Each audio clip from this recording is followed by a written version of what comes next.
Hi everybody, today I want to talk about a English presentation, English corner I did, called Tougher Than the Rest. This one goes back pretty far, maybe ruffles a few feathers, but came across the idea when I was fooling around with my guitar and I figured out the guitar part and the harmonica part for a Bruce Springsteen song called Tougher Than the Rest. And I figured, ding ding ding, there's a comparative, I'll run with that. So I decided to do this one, and you got the fabulous T-Birds doing Tough Enough in the background. Usually I got this running when everybody's getting into the room. It could be expanded to a lesson, I think, on comparatives, but it would have to be for advanced students and university students, mostly because of the subject material. And we begin off and I say, well, what does tough mean? And I go through definitions and which one do you think we're going to be talking about? Then I talk a little bit about some synonyms, maybe they didn't know. Once again, here I didn't use Chinese, so that's why I would say it's more advanced. If you wanted to bring it down a few levels, that's possible. Some more vocabulary exercises, let's go back.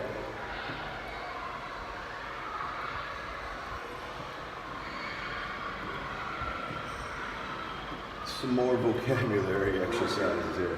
All right. Then I had some words that were kind of on the line that are kind of tough to define, but are sometimes used in English language to define toughness, being patient or being nice or tolerant. And I wanted to talk a little bit about that in this English corner. This is a pretty intensive conversation, discussion kind of English corner that I did. What makes a person tough? When should a person be tough? What is the toughest thing you've ever had to do? And talk a little bit about tough love. What is the opposite of tough? Just a familiar term, a term that's common in English language. Popular culture is a term, so I figured I'd bring that up here. And I get into my first kind of activity, and it's basically a listening activity where I had a passage from a textbook that I had done years before about this guy Vinny. I can't remember his name. He was only in like one film or something. I think Jason Statham became this guy. So we talk about him, and I kind of based it on that passage and his girlfriend. So you got a handout here with this passage on it, and it has some selection, some word selections here. We just kind of go through that together. Talking about it. Let's hear a story. I think there's also a listening part to it. I'm not sure what the trigger is, to be honest with you, at this point. When I get to this point, which is kind of a personal aspect to it, when I was growing up in my hometown, my grandfather and my uncles were all part of a boxing club. We had a very small town, and the priest there, Father Hogan, he was the guy who ran he was the person who ran the boxing club. I always thought that was a bit of a dichotomy or some kind of interesting dynamic. So there's my Uncle Mike, and over here is my grandfather, and I kind of talked about that. And that led me to this movie clip here, which I show them. It's Angels with Dirty Faces from 1938. Now, the link here, so in the presentation it would come up here, but the link's not working. Let me get out of here for a second. There's the movie clip I would do.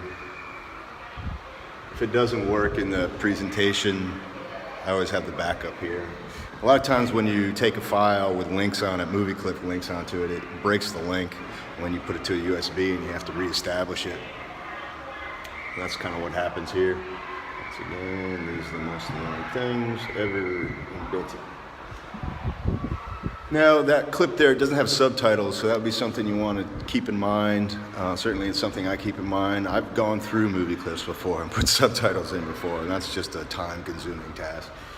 Here I didn't do it, but it'd be nice if you could find a clip, the same clip with subtitles on it.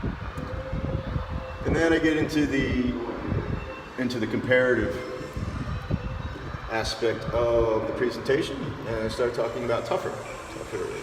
What is tough? Are you tough? Are you? The comparative form.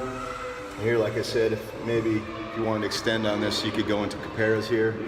But then I performed the song, the Bruce Springsteen song. I had my guitar, my harmonica, did the whole bit for him. And just in case, it's another handout, so I want to know what the missing lines are, if they listen. And it's kind of thing I can go through. Yeah, I got it there. This was kind of, like I say, ruffled your feathers, because this was like an aspect that people, you know, like the males in the room and the women try and say, oh, he's saying he's tougher than my boys or whatever, you know. So they get all kind of their feathers ruffled about.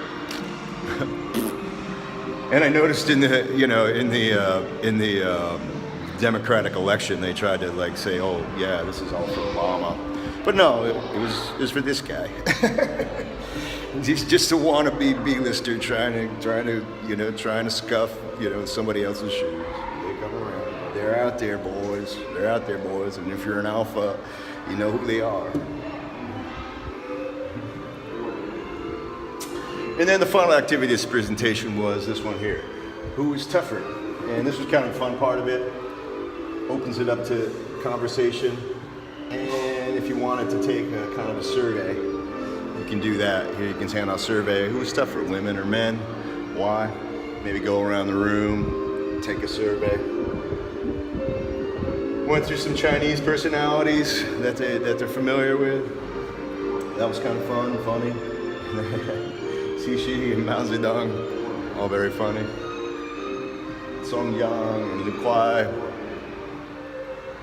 And then we went through all the Kung Fu. I got a number of these, and an employer or a boss.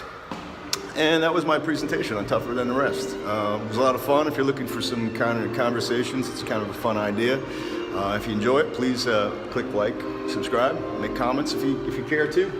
And I appreciate you watching. Check you next time.